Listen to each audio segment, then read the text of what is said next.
What if I told you that the life you're living right now is the result of 1,000 small decisions you barely remember making? The reflexive yes to a project you didn't have time for. The impulsive comment in a heated argument. The mindless scrolling that ate up another evening. We are conditioned to react, to move fast, to put out the nearest fire. But what if the greatest successes, the deepest relationships, and the most profound sense of peace don't come from moving faster, but from thinking deeper? Imagine for a moment that your life is a grand structure you are building. Most people build it without a blueprint. They grab whatever materials are nearby, a stray opportunity, an unexpected demand, a fleeting emotion, and they just start hammering away.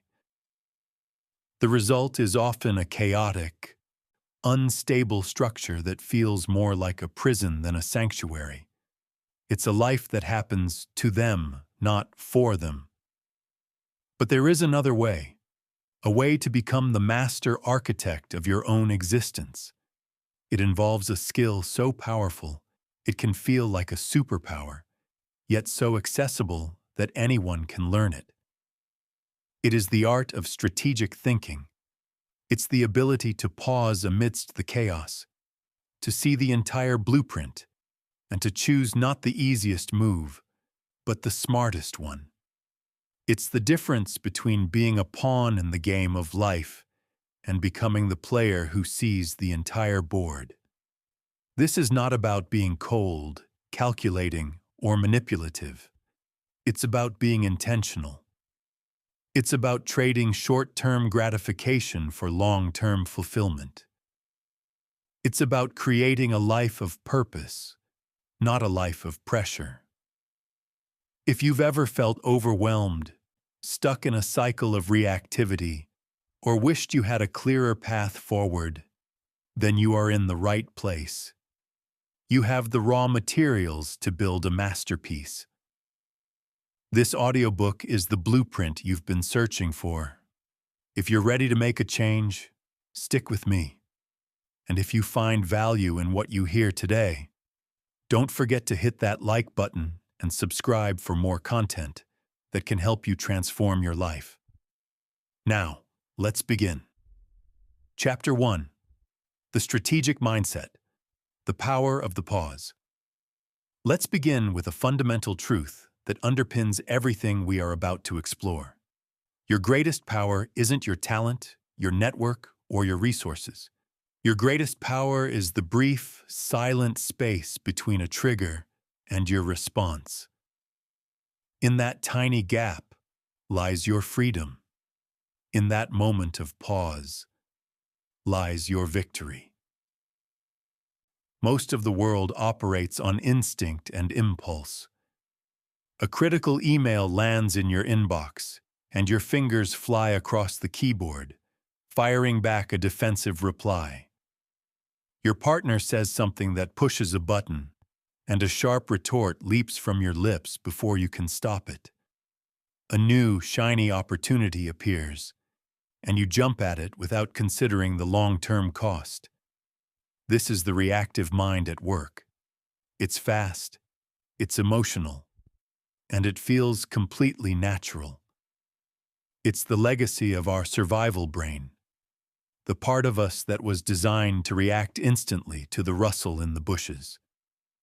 But in our modern world, the rustle in the bushes is more likely to be a notification on our phone than a saber-toothed tiger. Our challenges are complex. They require wisdom, not just speed. And this is where the strategic mindset is born. Imagine two programmers, Alex and Ben, working on the same high-stakes project. A critical bug is discovered just hours before a major launch. Panic erupts. The client is calling. The pressure is immense. Ben, operating from a reactive mindset, dives in immediately. His heart is pounding, his mind racing. He starts coding frantically, trying a dozen different fixes, getting more frustrated with each failed attempt. His emotional state, a cocktail of fear and adrenaline, is driving his actions. He's putting out fires, but he might just be spreading the embers. Alex, on the other hand, has trained himself to think strategically.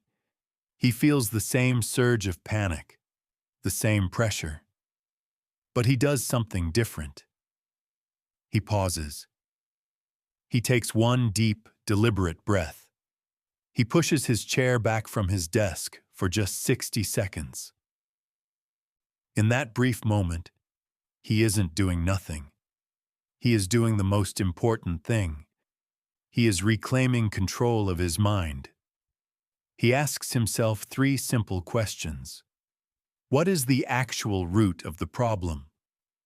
What is the most direct path to a stable solution, even if it's not the fastest? Who on the team has solved something similar before? While Ben is still caught in a loop of panicked trial and error, Alex calmly identifies the core issue, consults a senior developer about a similar past incident, and implements a single, targeted fix. The crisis is averted. Same event, same pressure, 2 vastly different outcomes. The difference was not talent, it was the pause.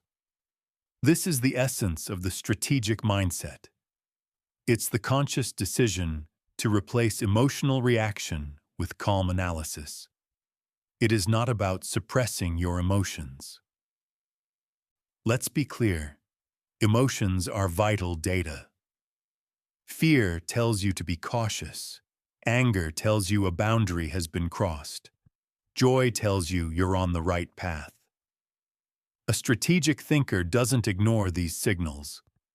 They listen to them, thank them for the information, and then politely ask them to step out of the driver's seat. You can train this skill. Start with something I call the 3-second rule. The next time you feel a strong emotional trigger, in a meeting, in a conversation, while reading a text message, before you speak or type a single word, stop. Inhale for 3 seconds. Exhale for 3 seconds. And in that tiny window, ask yourself, what outcome do I truly want here? And will my initial impulsive reaction get me closer to that outcome or further away? 9 times out of 10, that pause will change everything. It will transform a destructive argument into a constructive conversation. It will prevent a hasty decision that you'd regret for weeks. It will preserve your energy for the battles that actually matter. This isn't about being slow. It's about being deliberate. It's about realizing that in a world that screams, "Act now," the most powerful move is often to think first.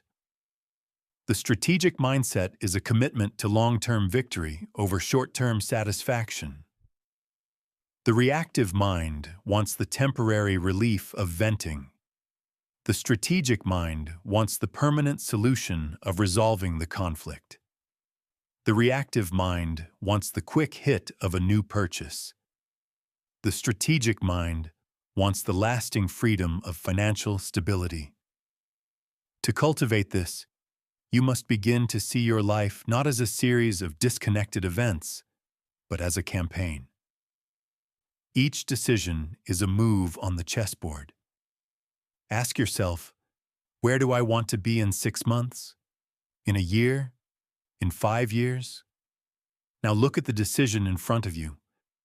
Does this move position me better for that future, or does it set me back? The person you will be in 5 years is watching you right now. Would they thank you for the choice you're about to make? Thinking strategically is a form of mental discipline. It's choosing the workout when the couch is calling. It's choosing to save when the impulse is to spend. It's choosing the difficult conversation over the comfortable silence. It's not always easy, but it's always worth it. You are not destined to live on autopilot. You were built to be a leader, starting with leading yourself. Every challenge you face is an opportunity to practice this skill. The next time chaos erupts, remember Alex. Remember the power of the pause. Step back, breathe, and ask the smarter question. You are no longer the person who is swept away by the storm. You are the person who calmly navigates through it. That is the first and most important step in becoming a strategist. Chapter 2. The Compass of Clarity. Defining your true north. I want you to answer a question for me, and I want you to be brutally honest with yourself. What do you really want? It sounds so simple, doesn't it? Yet it's a question that stops most people in their tracks. They offer vague, hollow answers that they've borrowed from society. I want to be successful. I want to be happy. I want to have a good life. These aren't destinations. They are weather forecasts. They are pleasant ideas, but you cannot set a course by them. Strategic thinking is impossible without a crystal-clear destination. If you don't know exactly where you are going, any road will seem like the right one. Any distraction will look like an opportunity. Any demand on your time will feel important. This is why so many brilliant, hard-working people feel like they're running on a hamster wheel. They are busy, yes. They are in motion, but they are not making progress. They are confusing activity with achievement. Clarity is your compass. It is the unwavering true north that guides every decision you make. Without it, you are lost at sea, tossed about by the waves of other people's priorities and the winds of your own fleeting impulses. Let's talk about a young entrepreneur, Maria. Maria was passionate and full of ideas. She started a small marketing agency. Her goal? To be successful. For the first year, she said yes to everything. A small project for a local bakery? Yes. A complex social media campaign for a tech startup? Yes. A last-minute request to design a flyer for a friend's band? Yes. She was working 18-hour days, constantly stressed, and barely breaking even. She was busy, but her business wasn't growing in a meaningful way. It was just sprawling. Then, a mentor asked her that simple question. What do you really want? What does success look like in high definition? Maria paused. For the first time, she gave it real thought.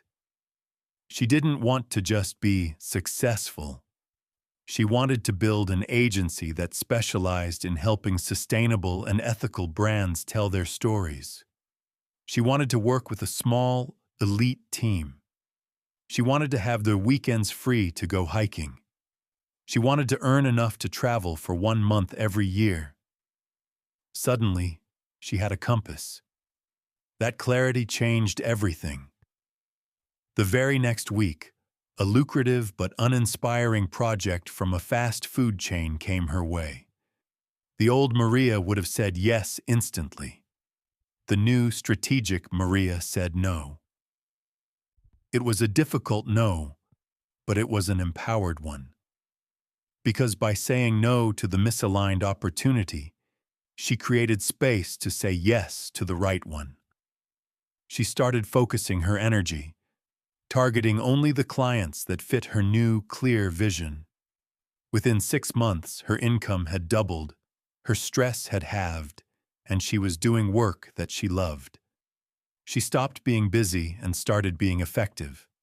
That is the power of clarity. So how do you find your true north? It begins by asking deeper questions. Forget what you think you should want. Forget what your parents, your teachers, or your social media feed tell you is impressive. Dig deeper. Ask yourself, When I feel truly alive and energized, what am I doing? What kind of impact do I want to have on the people around me? If money were no object, how would I spend my days?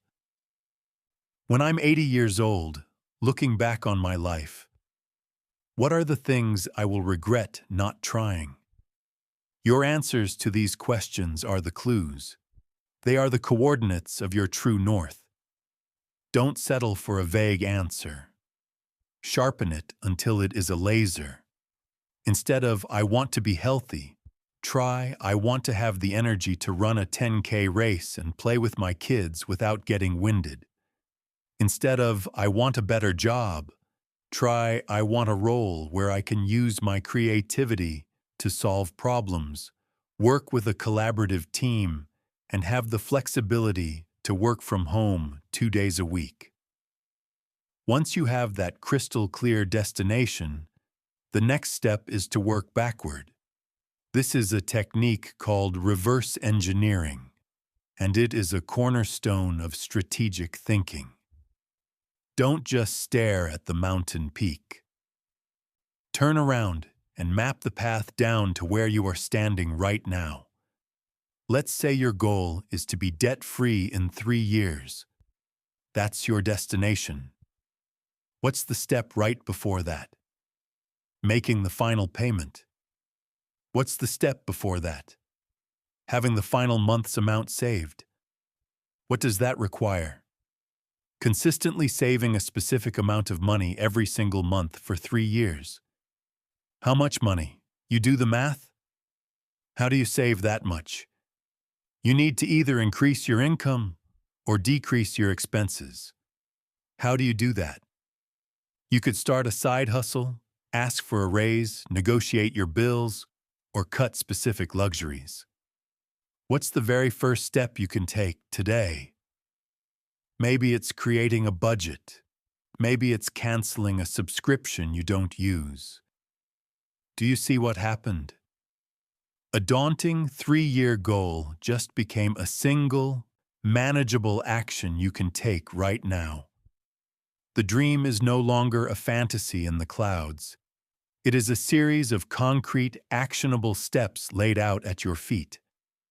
This is how strategists turn vision into reality. With this clarity, you unlock the ability to prioritize with ruthless efficiency. Each day, you are presented with 100 different things you could do. The strategic thinker is only concerned with the 1 or 2 things they must do. Here is a tool for you: the Power Priority Filter. Write your top 1 to 3 big goals on a sticky note and put it on your computer monitor or your bathroom mirror. Before you say yes to any task, any meeting, any request, glance at that note and ask, does this action directly serve one of these goals? If the answer is no, then that task is a distraction. Eliminate it, delegate it, or delay it. This will feel uncomfortable at first. You will have to say no to good things to make room for the great ones. But remember, Maria, every no to the wrong thing is a powerful yes to your true north. You are no longer just moving. You are moving with meaning. You are no longer just busy. You are building. You have your compass. You have your map. Now, the journey can truly begin. Chapter 3. The Strategist's Arsenal: Gathering Actionable Intelligence. Imagine a general preparing for a critical battle. Would they charge onto the field without knowing the terrain? Without understanding the enemy's strength and position? Without knowing what resources they have at their disposal? Of course not. To do so would be reckless, a gamble doomed to fail. Yet, this is precisely how most people approach their most important decisions in life. They launch businesses based on a hunch. They enter into serious relationships based on initial chemistry alone. They make career changes based on incomplete information. They are fighting blind. A core discipline of the strategic thinker is this: learn before you move. If clarity gives you your direction, then information gives you your path. It illuminates the obstacles, reveals the shortcuts, and allows you to move with confidence instead of guesswork. Information is your ammunition. It is the intelligence that turns a risky gamble into a calculated advance. But we live in an age of information overload. We are drowning in data, opinions, and noise. It's like trying to run 40 browser tabs in your brain at once. The goal is not to know everything. That's a trap called analysis paralysis, where you get so lost in research that you never actually act. The goal is to gather the right information, the actionable intelligence that allows you to make a smarter move. So how do you find the signal in the noise? You use 3 critical filters for every piece of information you gather: relevance, timeliness, and credibility.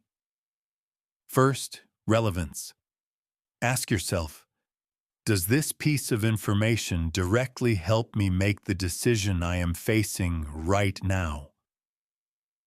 It's fascinating to learn about the history of entrepreneurship, but if you're trying to decide on a marketing strategy for your new product, you need data on your target audience, not a biography of Henry Ford.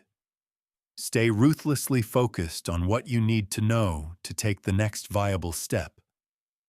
Second, timeliness.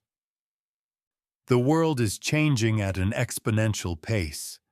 A marketing strategy that was brilliant 5 years ago might be completely obsolete today. A piece of career advice from someone who hasn't looked for a job in a decade might be dangerously outdated. Always ask, is this information still current? Does it reflect the realities of today's landscape? Third, credibility. Who is the source of this information? Is it a recognized expert with a proven track record? Is it based on solid data and research? Or is it just a loud opinion from an anonymous account on the internet? In the digital age, skepticism is a strategic asset. Learn to distinguish between the signal from the expert and the static from the crowd. Let's apply this.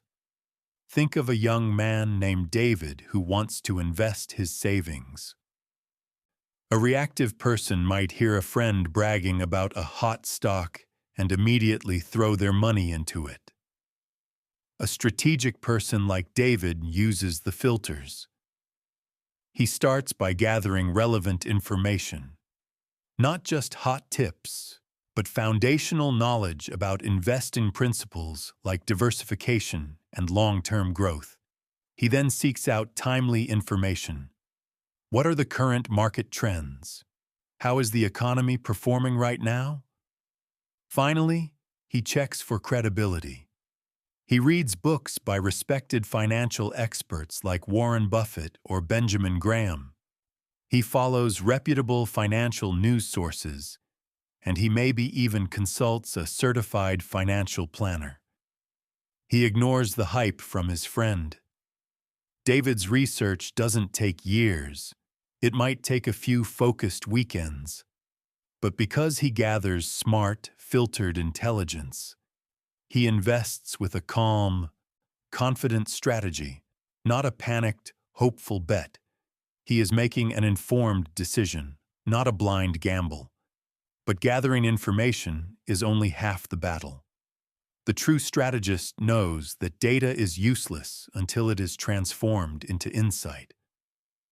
Insight is the aha moment. It's when you connect the dots that no one else sees.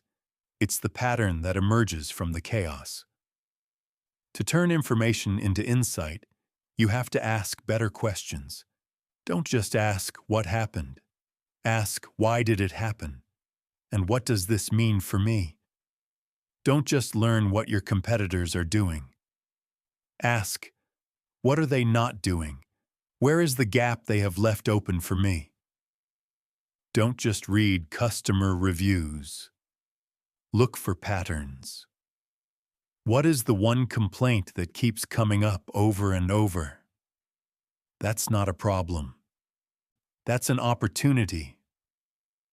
Let's say you're looking for a new job. You could just scroll through job postings. That's data. Or you could research 10 companies you admire. You could read their quarterly reports. You could find their employees on LinkedIn and see what skills they list. You could notice that 3 of these companies are all heavily investing in artificial intelligence. That's not data anymore. That's an insight. Now you have a strategic direction. You know that upskilling in AI could make you an incredibly valuable candidate. You've turned passive research into an active career strategy. The final step is to avoid the twin traps of underpreparing and overpreparing. The reckless person leaps without looking. The anxious person looks for so long that the opportunity passes them by. The strategist finds the middle path. They use what I call the minimum viable knowledge principle.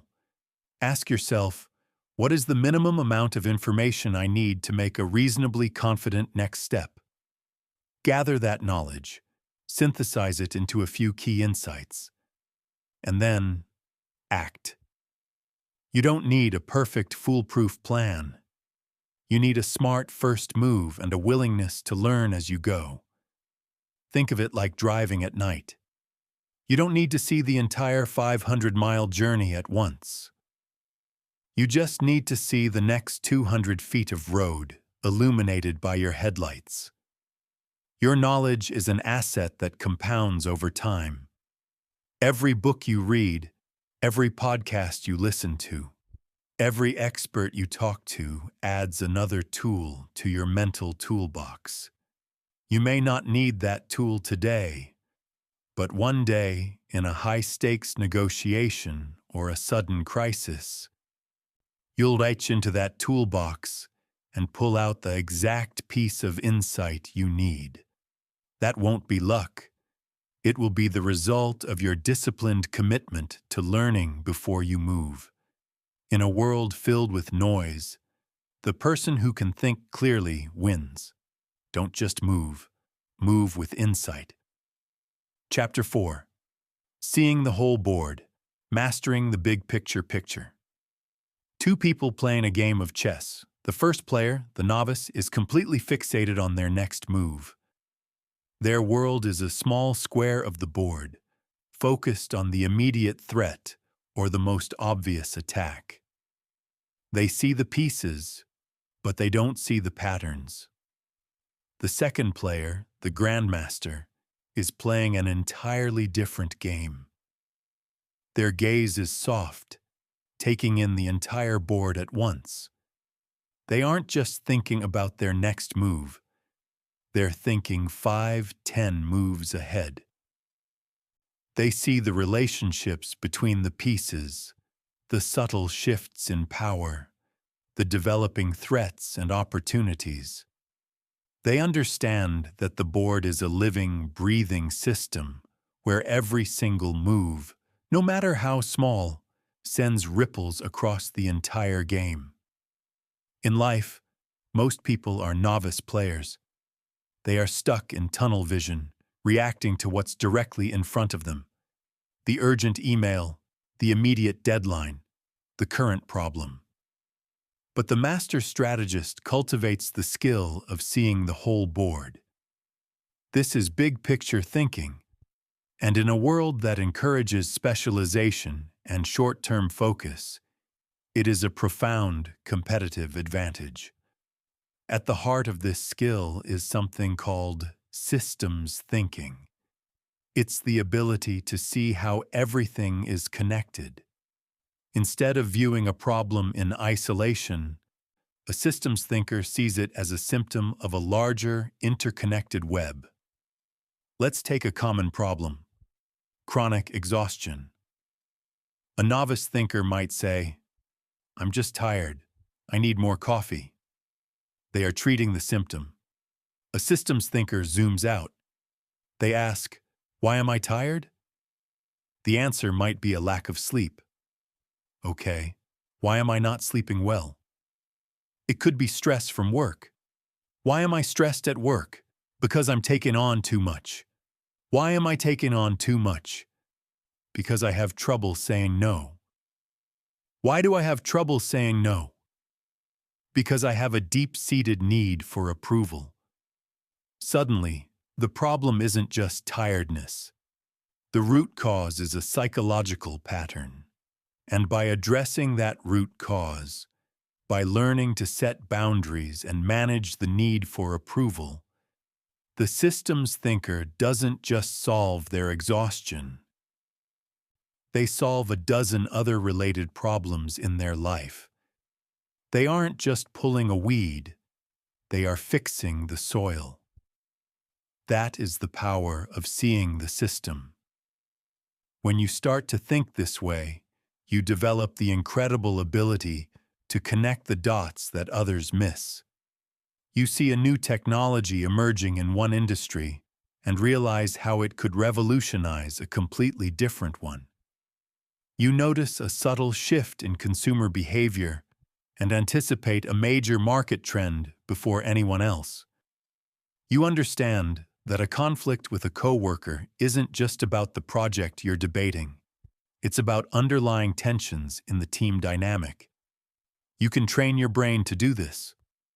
Start by zooming out in your daily life. Before making any significant decision, ask yourself a few layering questions. What are the second and third order consequences of this choice? If I do A, B will happen. But what will happen after? B. Who else is affected by this decision, both directly and indirectly? How does this decision fit into my larger long-term goals? Is it a step forward or a scenic detour? This practice develops your pattern recognition, which is the strategist's ultimate super skill. Life, business, and human behavior are full of repeating patterns. The person who can spot the pattern can predict the future. Consider a sales manager, Sarah. She notices that her top-performing salesperson, Mark, has a stellar record for 3/4 of the year. But his numbers always dip dramatically in the fourth quarter. The first year, she thought it was a fluke. The second year, she saw a pattern.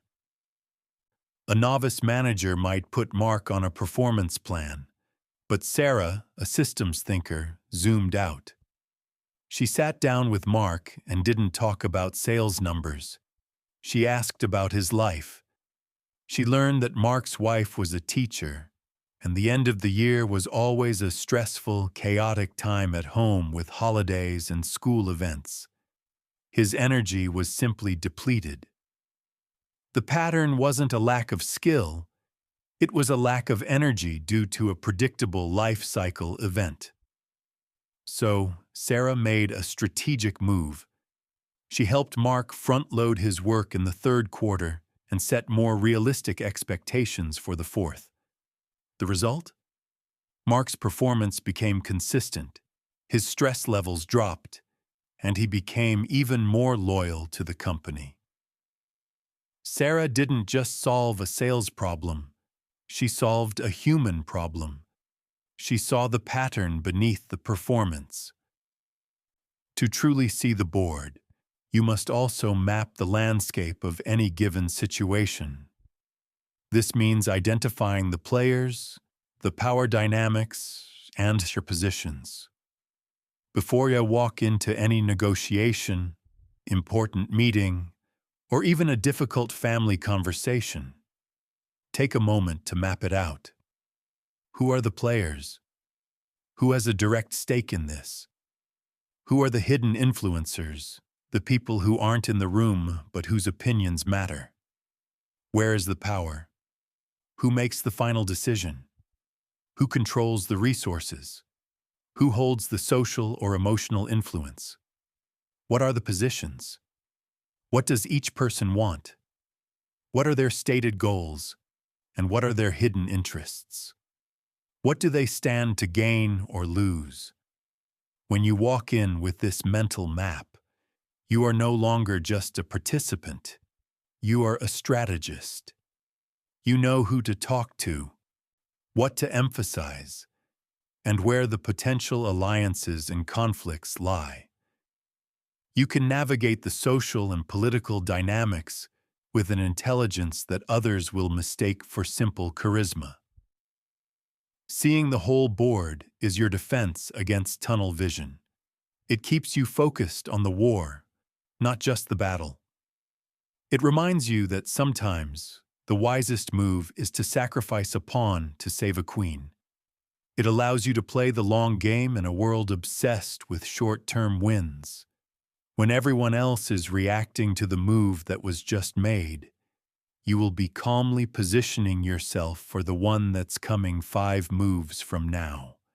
That is the vision of a grandmaster. Chapter 5. The Art of Anticipation. Thinking 3 moves ahead. There is a quiet power that separates the good from the truly great in any field. It's not aggression, nor is it luck. It is the uncanny ability to see what's coming before it arrives. The entrepreneur who anticipates a market shift and pivots their company just in time. The leader who foresees a potential conflict within their team and addresses it before it can fester. The parent who senses their teenager's unspoken struggle and opens a conversation at the perfect moment. This is the art of anticipation. Strategic thinkers do not simply react to the present. They actively create the future by preparing for it. They understand that the present moment is constantly planting the seeds of what is to come.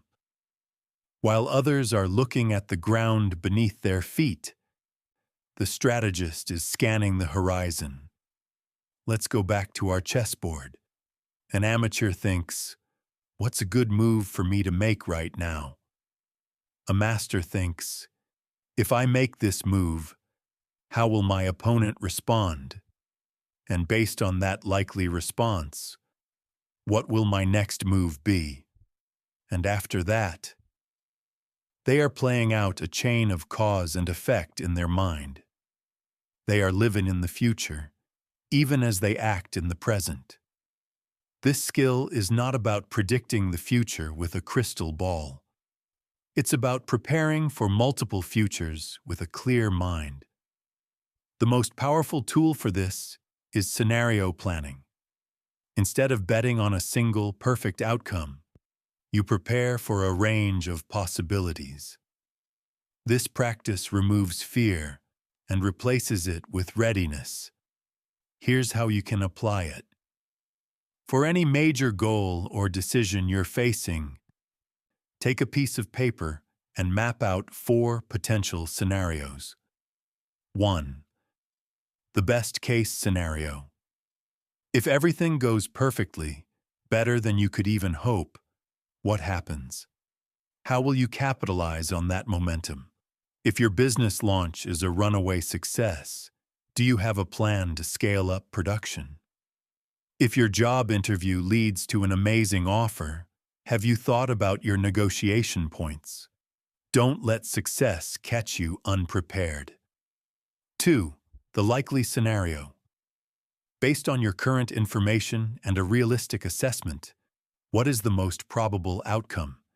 This is your primary strategy, your plan A. It should be solid, well-researched, and your main focus. 3. The worst-case scenario. If everything that could go wrong does go wrong, what is your fallback plan? What is your safety net? If you lose your job, what's your financial cushion? If your product launch fails, what's your pivot strategy? Knowing your worst-case scenario and having a plan for it is incredibly liberating. It strips the future of its terror and allows you to act with courage because you know you can handle the downside. This is your contingency plan. 4. The wild card scenario. What if something completely unexpected happens? A new competitor emerges out of nowhere. A key person on your team quits. A global event changes your entire industry. You can't predict these events, but you can build resilience. How quickly can you adapt? How flexible are your systems? This isn't about having a specific plan, but about cultivating an agile mindset. Think of a young woman, Chloe, planning a solo trip around the world. Her best-case scenario is a flawless adventure. Her likely scenario includes a few missed trains and language barrier issues.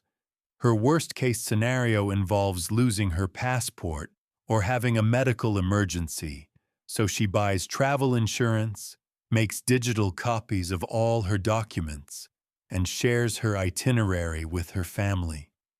She has a contingency plan. Because she has anticipated and prepared for these different futures, she can embark on her journey not with anxiety, but with a profound sense of freedom and confidence. Anticipation also extends to the most complex and unpredictable element of any system: people. If you can learn to anticipate human behavior, you will have an almost unfair advantage in life. People are not random. They are driven by a predictable set of needs, fears, and desires. To anticipate behavior, you must become a student of human nature. Listen more than you speak. Listen not just to what people say, but to what they don't say. What is the emotion hiding beneath their words? Study their patterns. How does your boss react to bad news? How does your partner handle stress? Past behavior is the best predictor of future behavior. Understand their motivations. What does this person truly want in this situation? Is it security, recognition, control, freedom? If you can speak to their underlying motivation, you can bypass their surface-level objections. Let's say you need to ask your boss for a raise. A reactive approach is to just walk in and state your case. A strategic approach involves anticipation. You know your boss is data-driven and dislikes surprises. So you don't just walk in. You schedule a meeting a week in advance and attach a brief agenda. You prepare a one-page document outlining your accomplishments with specific metrics. You anticipate their likely question. How does this align with the budget? And you come prepared with research on industry standard salaries. You have anticipated their reactions and prepared for them. You have turned a potentially confrontational request into a collaborative, evidence-based discussion. You train your mind to anticipate through practice. Before any important interaction, take 5 minutes to play mental simulations. Visualize the conversation. How might they react? What are their likely objections? How will you respond, calmly and strategically? Use the 10-10-10 rule. How will I feel about this decision in 10 minutes? In 10 months? In 10 years? This simple tool expands your time horizon and pulls you out of short-sighted, emotional thinking. Anticipation is your early warning system. It allows you to see the obstacle on the road ahead while you still have plenty of time to change lanes. It allows you to position your pieces on the board for a victory that, to the outside observer, will look like it came out of nowhere. But you will know the truth. It wasn't magic. It was foresight. Chapter 6. The Rhythm of Success, Mastering Strategic Timing. There is an old saying among master tacticians: the right move at the wrong time is the wrong move. You can have the most brilliant idea, the most detailed plan, and the most passionate drive, but if your timing is off, it will all amount to nothing. Move too early and the world isn't ready for your idea. You burn out pushing against a locked door. Move too late and the window of opportunity has slammed shut. Timing is the invisible ink of strategy. It is the silent, powerful force that can amplify a small effort into a massive success. It is the difference between struggling against the current and effortlessly riding the wave. Strategic thinkers don't just know what to do. They have a profound sense of when to do it.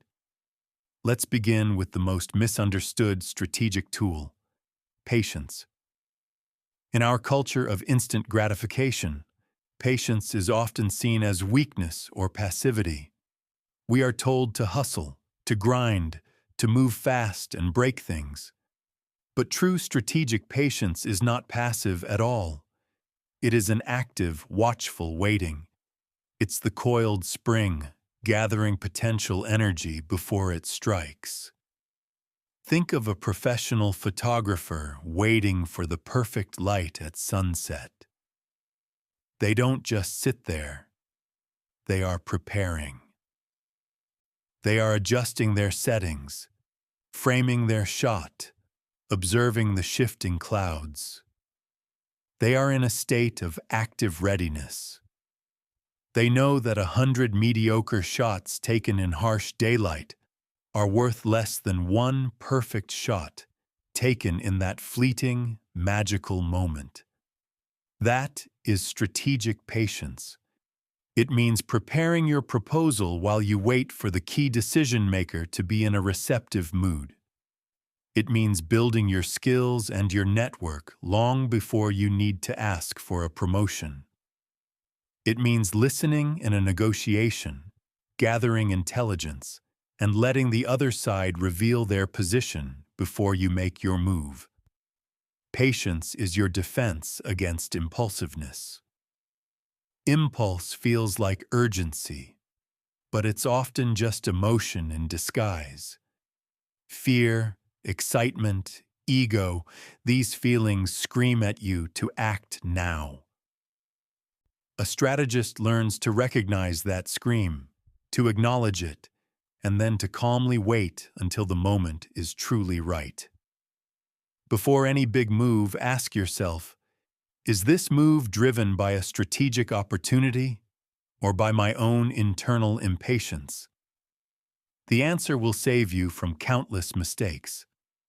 So if patience is about waiting, how do you know when to strike? You learn to identify high-leverage moments.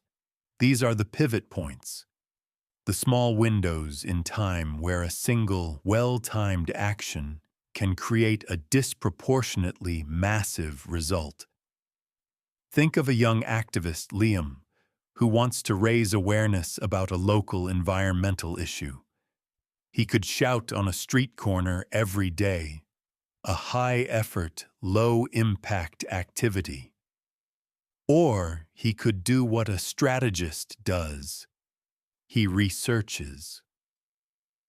He discovers that the city council is having a town hall meeting in 2 months to discuss zoning laws related to the issue. He sees a pattern. A local journalist has written about similar topics before. He identifies a high-leverage moment. For the next 2 months, Liam doesn't shout. He prepares. He gathers data. He crafts a clear, compelling 3-minute speech. He reaches out to the journalist and gives her a preview of his findings. Then, at the town hall, he delivers his speech. It's powerful, it's evidence-based, and because the journalist is there, it gets front-page coverage the next day. One single, well-timed action created more impact than a year of random effort. He didn't work harder. He worked smarter by mastering timing. Look for these moments in your own life.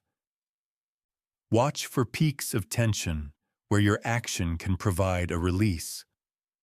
Pay attention to readiness windows when the person you need to persuade or the market you want to enter is finally open and receptive. A strategist doesn't try to force doors open. They wait for the key to turn, and then they walk through with ease. Of course, there is a danger on the other side of the spectrum: overthinking.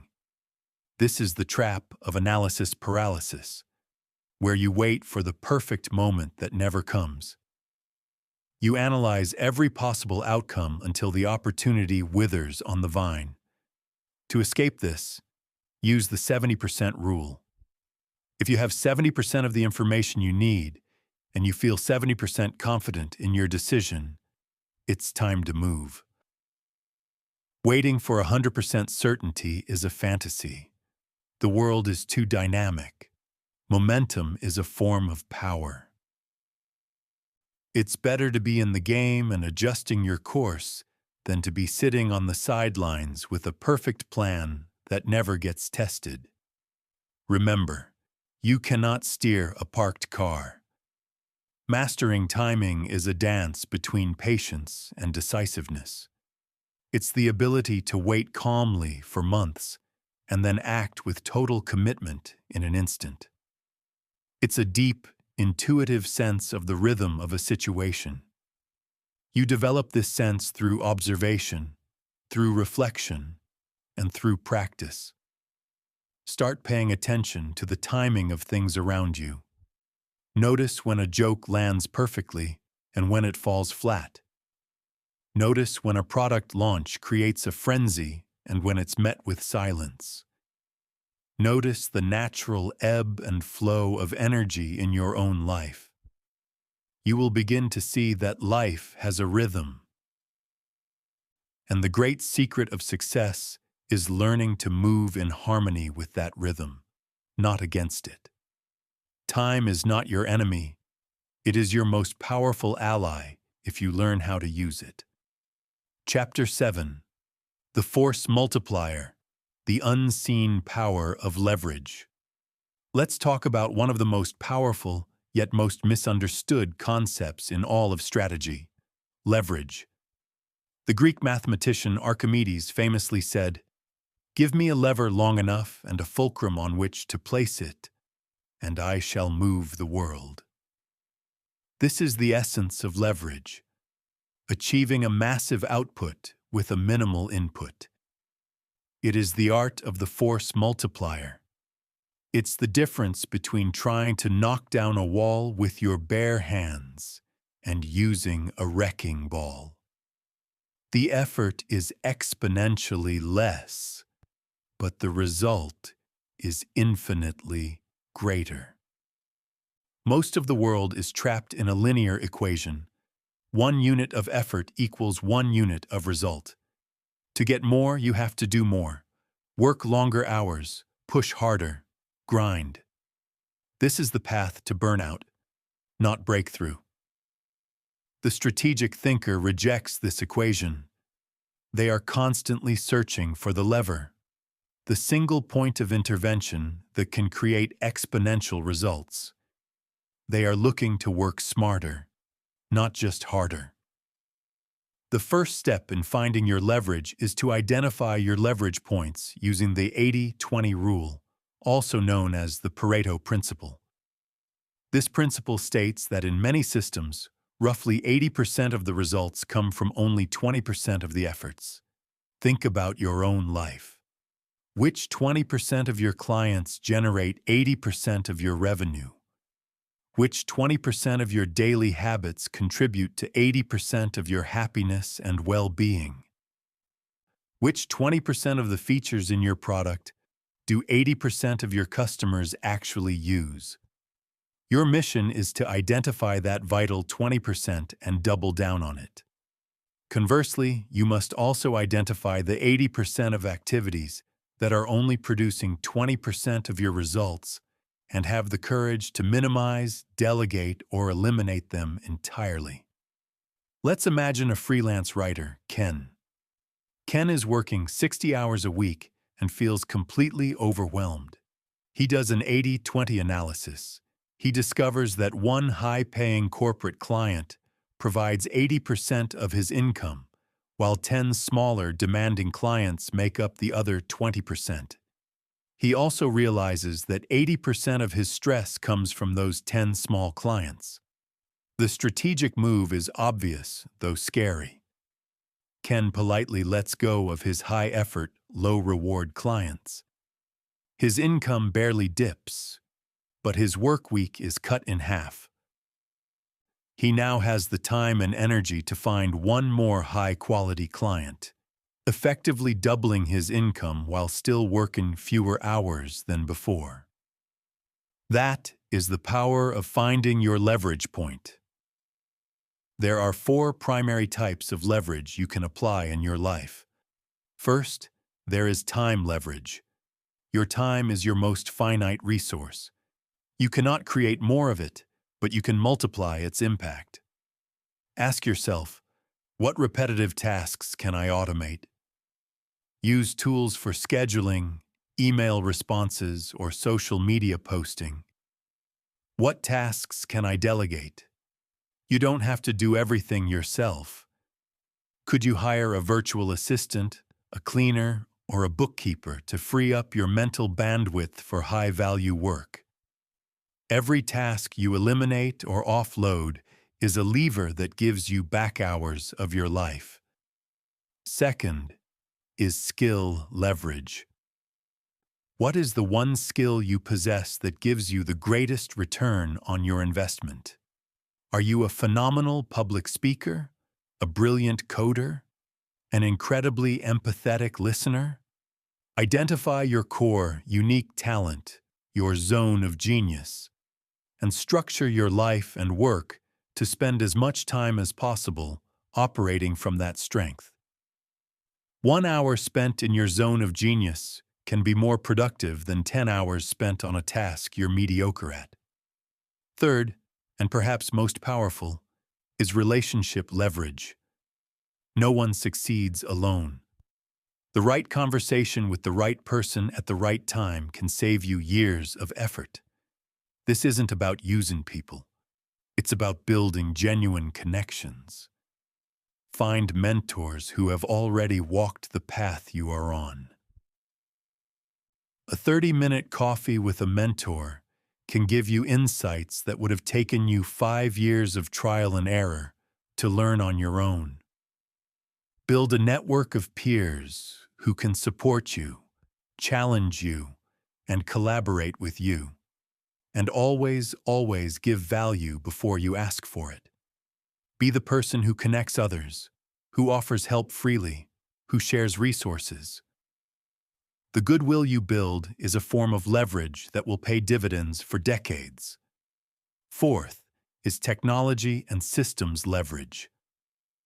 We are living in the age of infinite leverage. AI can help you draft emails, summarize research, or generate ideas in seconds. Project management software can organize the work of an entire team. You can build a digital product, an online course, an ebook that you create once, and it can serve thousands of people and generate income while you sleep. That is near infinite leverage. Turn your repetitive processes into checklists and templates. A system you build once can save you time and mental energy every single day thereafter. Some people hear the word leverage and confuse it with laziness or taking shortcuts. This is a profound misunderstanding. Leverage is not about avoiding work. It's about designing your work to be as effective as humanly possible. It is the ultimate expression of strategic thought. It's the deep satisfaction of knowing that every ounce of your energy is being applied where it matters most. So look at your life, look at your goals, and ask yourself the strategist's most important question. Where is my lever? Where is the one small move I can make that will create the biggest, most meaningful ripple effect? Stop trying to move the world with your bare hands. Find your lever, find your fulcrum, and you will discover a strength you never knew you had. Chapter 8. The Agile Warrior. Bending without breaking. There is a famous martial arts philosophy that says the mighty oak tree, rigid and unyielding, is the first to crack in a powerful storm. But the bamboo, which is flexible and can bend with the wind, survives and stands tall again when the storm passes. In life, your strategy is your oak tree. It gives you strength, structure, and direction. But your ability to adapt, your agility, is your bamboo. It is what allows you to survive the inevitable storms of change and uncertainty. No matter how brilliant your plan, no matter how clear your vision, the one thing you can count on is that things will not go according to plan. A competitor will launch a surprise product. A key team member will resign. A personal crisis will demand your full attention. The market will shift beneath your feet. This is the moment where most people freeze. They cling to their original plan like a life raft, even as the situation changes around them. Or they panic, abandoning their goals entirely. But the strategic thinker, the agile warrior, does neither. They have learned how to pivot without panic. They know how to bend without breaking. Strategic agility is the skill of responding to change with clarity and speed, without ever losing sight of your ultimate destination. It is the fusion of stability and flexibility. The first step in cultivating this agility is a radical mindset shift. Expect the unexpected. Stop viewing disruptions as failures of your plan. Start viewing them as an inevitable and even valuable part of the journey. A setback is not a stop sign. It is a redirection. A surprise obstacle is not a catastrophe. It is a real-time intelligence report, telling you that the terrain has changed and you need to find a new path. When you expect change, you are no longer surprised by it. And when you are not surprised, you do not panic. When an unexpected event occurs, the first move of the agile warrior is always the same. Slow down to speed up. When the pressure is on and everything feels urgent, your instinct is to react instantly. Resist that urge. Take a single calming breath. This creates a moment of space for your strategic mind to come online. In that space, you engage in a rapid reassessment. Ask yourself 3 questions. 1. What has actually changed? Get clear on the new facts. Don't operate on assumptions or fear. What is the new reality of the situation? 2. What is still true? Amidst the change, what remains constant? Your core values, your long-term vision, your key strengths? Anchor yourself in these unchanging truths. 3. What is my next best move? Your original plan may be obsolete. Fine. Based on the new reality, what is the most intelligent, strategic action I can take right now? This process is like a GPS recalculating a route. When you take a wrong turn, the GPS doesn't shout, "You failed." It simply says, "Recalculating," and offers you a new path to your destination. Pivoting is not giving up. It is intelligently recalculating your path to victory. Consider the story of a startup that built a beautiful, high-end travel planning app. They spent a year on it and launched in February of 2020. Within weeks, the global pandemic hit, and the entire travel industry ground to a halt. Their plan was obliterated. A rigid team would have collapsed. But this team was agile. They slowed down, reassessed, and asked, "What is still true?" People were stuck at home, but they were craving connection and new experiences. What is our next best move? They took the core technology of their app, the social connection and event planning features, and in 6 weeks, they pivoted and relaunched it as a platform for hosting high-quality virtual events and online workshops. The company not only survived, it thrived in the new reality. That is strategic agility in action. To make these fast decisions under pressure, you need a predefined set of decision filters. When you're in a crisis, you don't have time to invent your values. You need to have them ready. Your filters might be: does this decision align with my core principles? Does it move me closer to my long-term vision, even if it's in a different way? Does it avoid causing irreversible harm?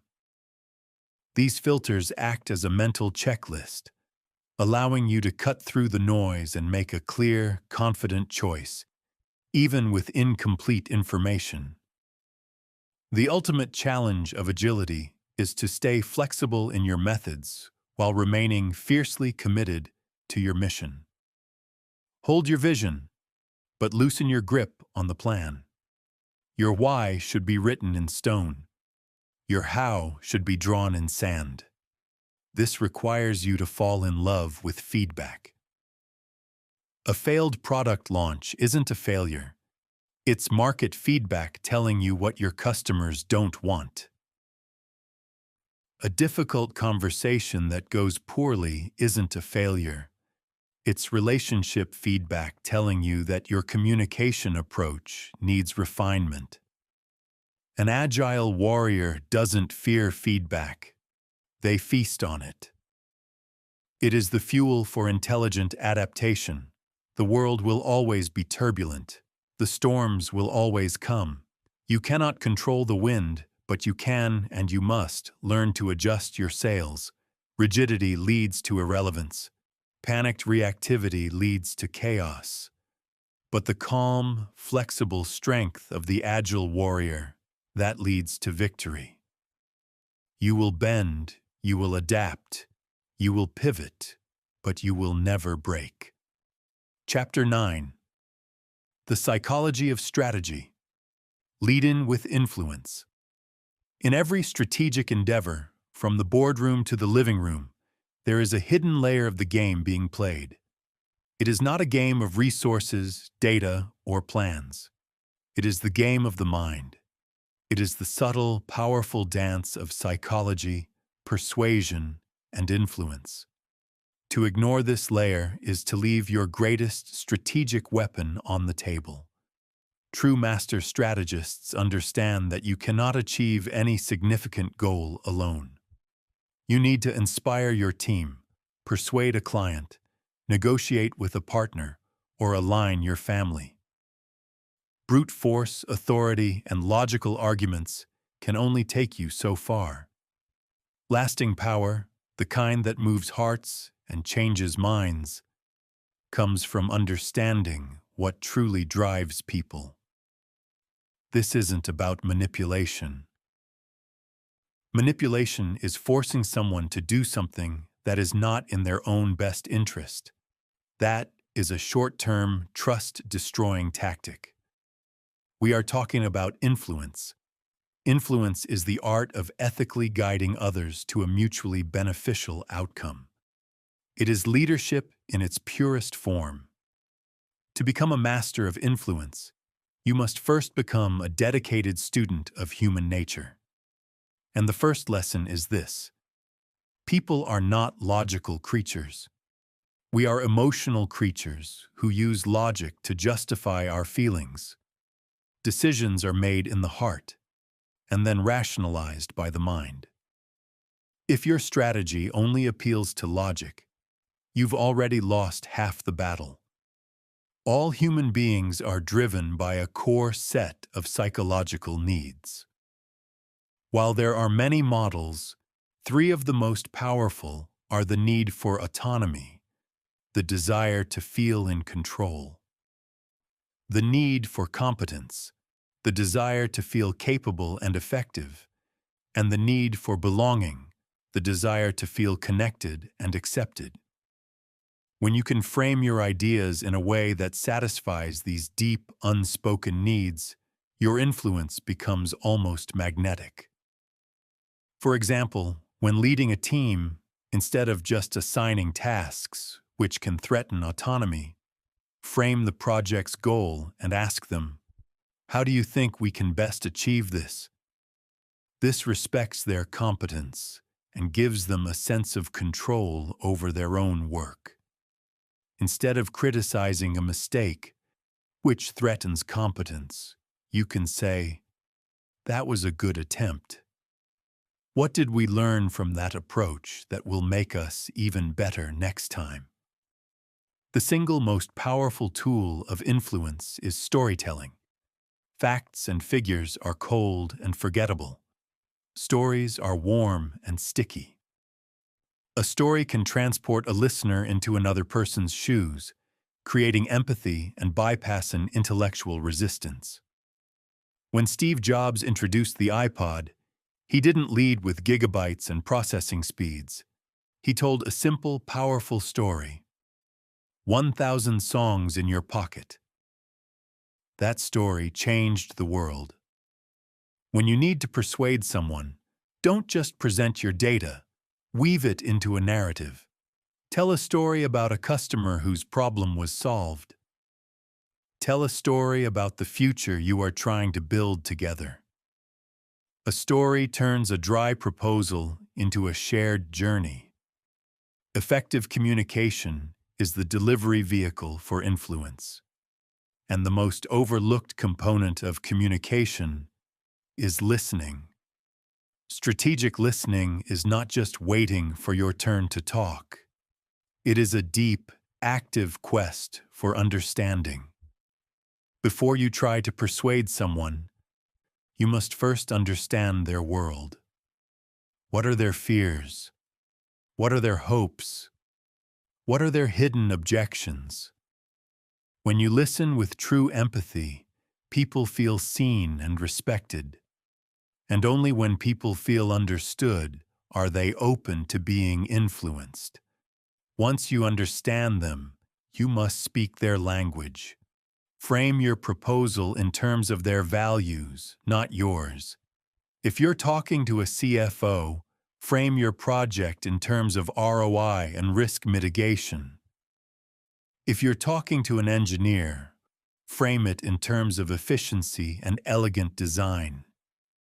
You are delivering the same core message, but you are translating it into the language that will resonate most deeply with your audience.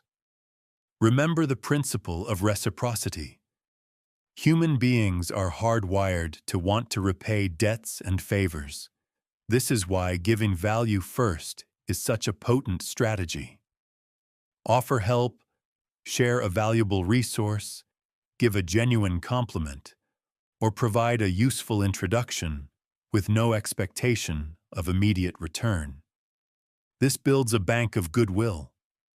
When the time comes that you need their support, they will be psychologically primed to want to help you. Ultimately, all of these techniques must be wielded with integrity. Your reputation is your most valuable strategic asset. If you earn a reputation as a manipulative operator, people will close themselves off to you. But if you build a reputation as someone who is honest, who listens, who seeks win-win outcomes, and who uses their influence to lift others up, then people will not only follow you, they will champion your cause. Your influence will compound, building on a foundation of trust. The greatest strategists in history were not just brilliant tacticians.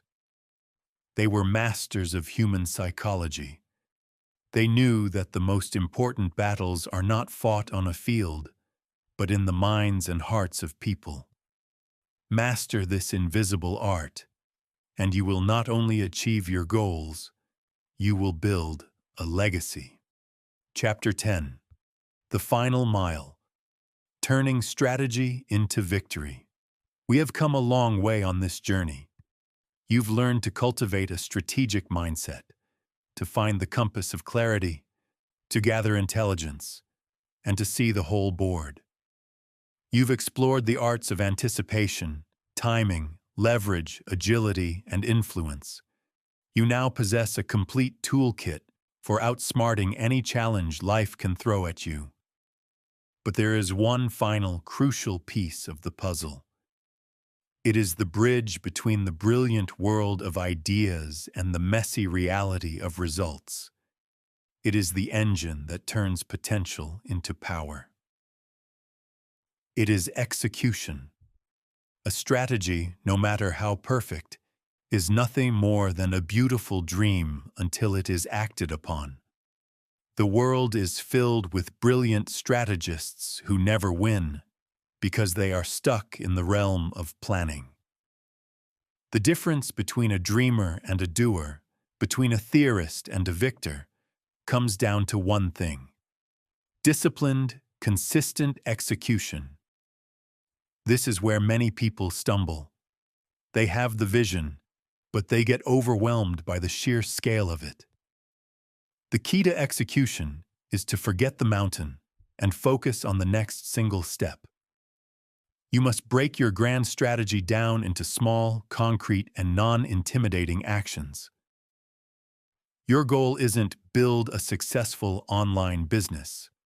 Your goal for today is send 5 outreach emails to potential clients.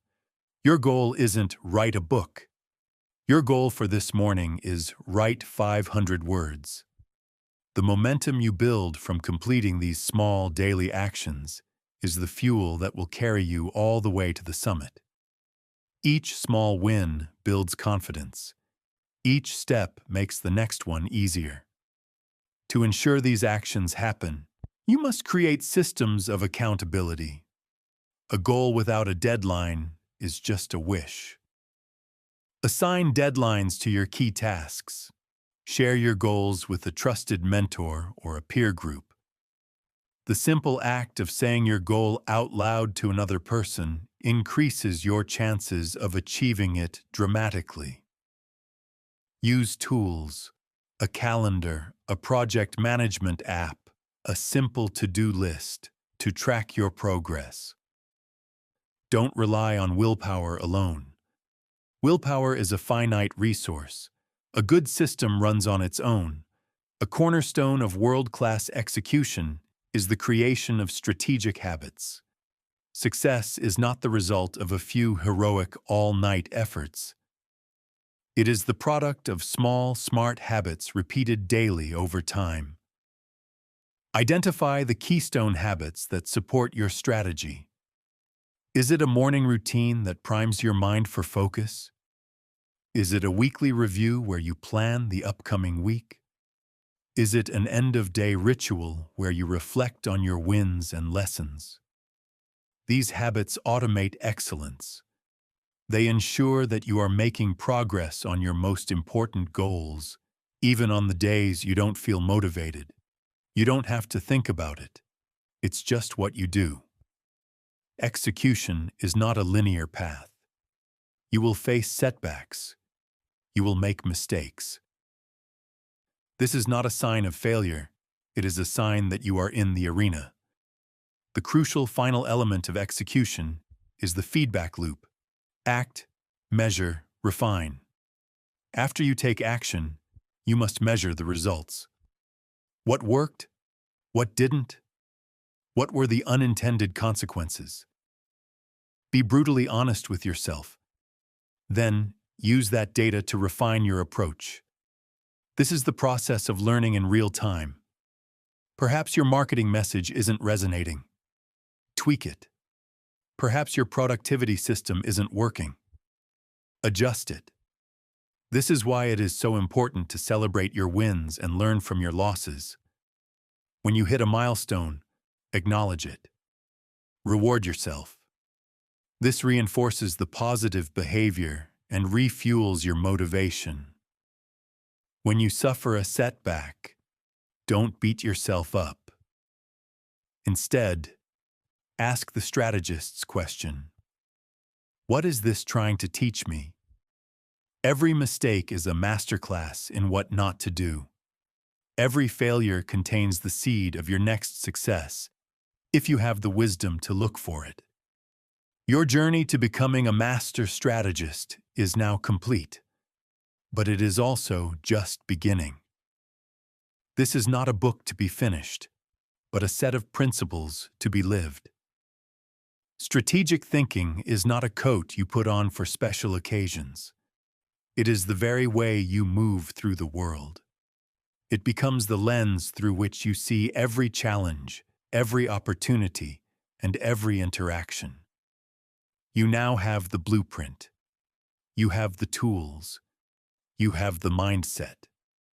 You have moved from being a passenger in your own life to being the architect, the grandmaster, the captain of your own ship.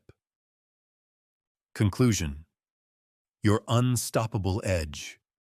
You began this journey perhaps feeling like a pawn, moved by forces beyond your control.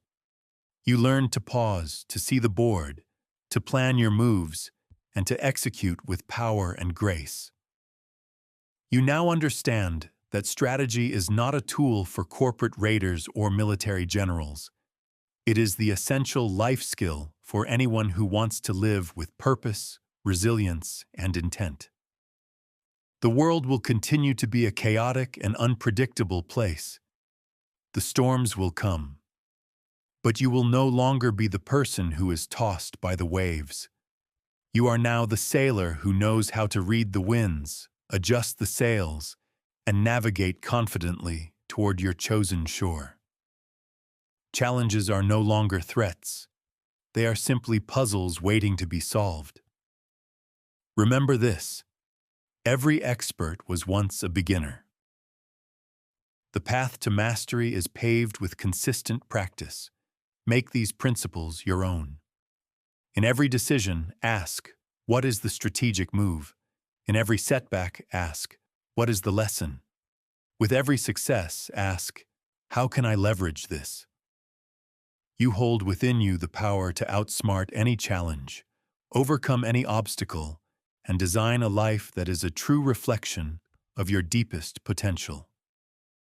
Your greatest victory is not in outsmarting an opponent, but in outgrowing your former self. Now go and live strategically.